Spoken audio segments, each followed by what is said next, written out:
تین وطر پڑھنے کا شرعی طریقہ کیا ہے؟ اے بڑا مسئلہ اہم جے۔ نبی پاک علیہ السلام آپ نے فرمایا لا توتروا بثلاث تشبہوا بصلاۃ المغرب۔ چور صاحب اے بڑی وڈی کمزوری جے ساڑھے بعض دوستاں چ۔ نبی پاک دی حدیث میں پڑھی ہے اپنا سنن دارقطنی چوں اور ابن اپنا مستدرک حاکم دی پہلی جلد چوں نبی پاک نے فرمایا تین وطر جدو تساں پڑھنے نے نا مغرب دے فرضانہ مشابت نہ نہیں پڑھنے۔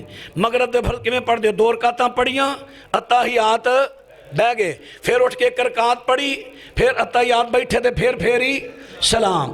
جیڑا اس طرح وطر پڑھدا نبی پاک نے منع کیتا ہے۔ 2 طریقے میرے نبی تو ثابت نے وطر پڑھن دے۔ صحیح مسلم دے 2 رکعتاں پڑھو، اتحیات پڑھو، سلام پھیرو، پھر 1 رکعت اٹھ کے علیحدہ پڑھو، اتحیات پڑھو، سلام پھیرو۔ ایک یہ طریقہ ہے۔ دوسرا طریقہ مستدرک حاکم اندر حضرت عائشہ نے بیان کیتا ہے 3 کٹھیاں رکعتاں پڑھو، وچ اتحیات نہیں بہنا، اتحیات نہیں بہنا، 3 کٹھیاں پڑھو، اتحیات پڑھو، آخری ایکو ہی تے سلام پھیرو۔ اے طریقہ میرے نبی دا ہے۔ لیکن جڑا طریقے نال وطر پڑھے جاندے نے نبی پاک دے حکم دی مخالفت کیتی جا رہی ہے سراسر۔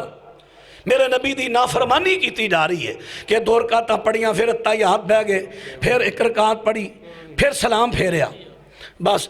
پھر کئی میرے پرا دعائے قنوت پڑھ دینے اللہم انا نستعینک ونستغفرک ونؤمن بک ونتوکل علیک، ایڑی دعائے قنوت۔ پوری دنیا دے علماء کرام نو سوال کرو اے دعائے قنوت وطراں وے پڑھنی میرے نبی تو کسے صحیح سنت نہ ثابت کر دیو، میں انعام دیاں گا۔ ویاڑی وے تقریب کراں گا، انعام دیاں گا، تواڈے گل پھلاں دے ہار پاواں گا۔ ایک صحیح سند نہ میرے نبی تو ثابت کر دیو اے دعا پڑھنی وطراں چ۔ میرے نبی نے کیڑی پڑھی؟ جو امام حسن نے دسی اللہم اہدنا فیمن ہدیت وعافنی فیمن عافیت وتولنی فیمن تولیت۔ ماشاءاللہ یوٹیوب تے ایک چینل ہے سیف سی ڈی سینٹر، سارے ساتھی بے تشریف رکھو۔ سیف سی ڈی سینٹر بہت اچھے علماء دے کلپ، بیانات اور خطابات یہ یوٹیوب تے الحمدللہ اپلوڈ کر دینے۔ سارے ساتھی یوٹیوب تے چینل جڑا ہے نا ضرور دیکھیا کرو۔